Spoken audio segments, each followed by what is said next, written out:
भारत की अंतरिक्ष एजेंसी इसरो ने चंद्रमा के दक्षिणी ध्रुव पर चंद्रयान-3 की सफल लैंडिंग कर इतिहास रच दिया है। भारत की इस सफलता को अंतरिक्ष के क्षेत्र में एक बड़ा कदम माना जा रहा है। कहा जा रहा है कि इससे अंतरिक्ष के क्षेत्र में अपार संभावनाओं के द्वार खुल गए हैं, लेकिन वैज्ञानिकों का कहना है कि अब सबसे महत्वपूर्ण चुनौती चांद के दुर्गम दक्षिणी ध्रुवीय इलाके में पानी की मौजूदगी की संभावना की पुष्टि और खनिज एवं धातुओं की उपलब्धता का पता लगाने की होगी।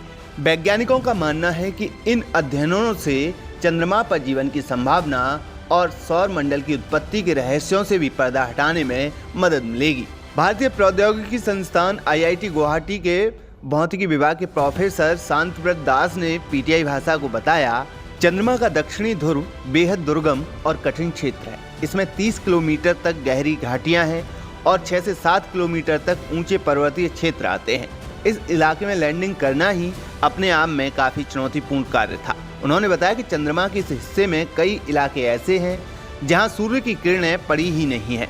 ऐसे में यहां जमे हुए पानी के महत्वपूर्ण भंडार हो सकते हैं। चंद्रयान-1 से इस बारे में संकेत भी मिले थे। प्रोफेसर दास ने बताया कि प्रज्ञान रोवर पर 2 पेलोड लगे हैं।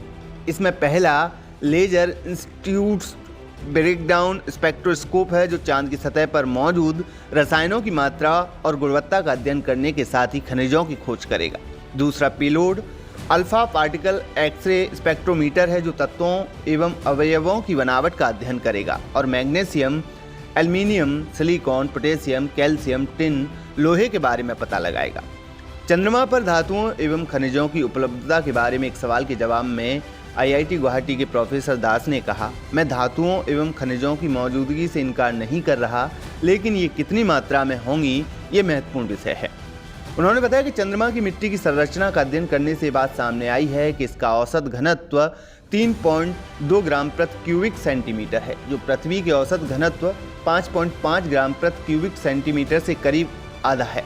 चंद्रमा की उत्पत्ति पृथ्वी के बाद हुई है। ऐसे में वहां भारी धातुओं की मौजूदगी की मात्रा अध्ययन का विषय होगी।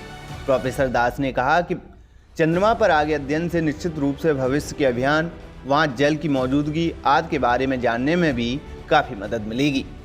वहीं पुणे स्थित inter university centre for astronomy and astrophysics के वैज्ञानिक प्रोफेसर दुर्गेश त्रिपाठी ने बताया कि चंद्रयान-3 मिशन के तहत लैंडर और रोवर चंद्रमा के दक्षिणी ध्रुव पर उतरा है और ऐसा अनुमान है कि यहाँ जमे हुए पानी के भंडार मौजूद हैं।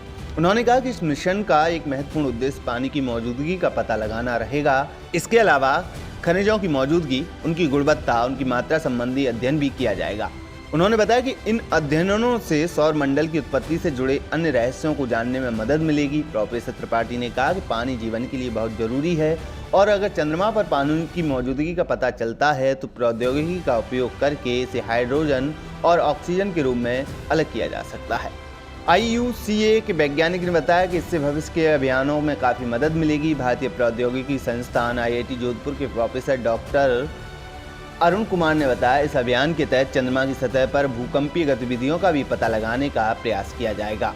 इसके अलावा इलेक्ट्रोमैग्नेटिक तरंगों से जुड़ा अध्ययन भी किया जाएगा। बता दें कि इसरो ने बुधवार को अंतरिक्ष क्षेत्र में एक नया इतिहास रचते हुए चंद्रमा के दक्षिणी ध्रुव पर 26 किलोग्राम वजनी रोवर प्रज्ञान से लैस विक्रम लैंडर मॉड्यूल की सॉफ्ट लैंडिंग कराने में सफलता हासिल की है। चंद्रमा की सतह पर पहुंचे चंद्रयान-3 के लैंडर मॉड्यूल से रोवर प्रज्ञान बाहर निकल आया है। रोवर इस दौरान चंद्रमा की सतह पर घूमकर वहां मौजूद रसायनों का विश्लेषण करेगा। लैंडर रोवर के पास वैज्ञानिक पेलोड हैं जो चांद की सतह पर प्रयोग करेंगे।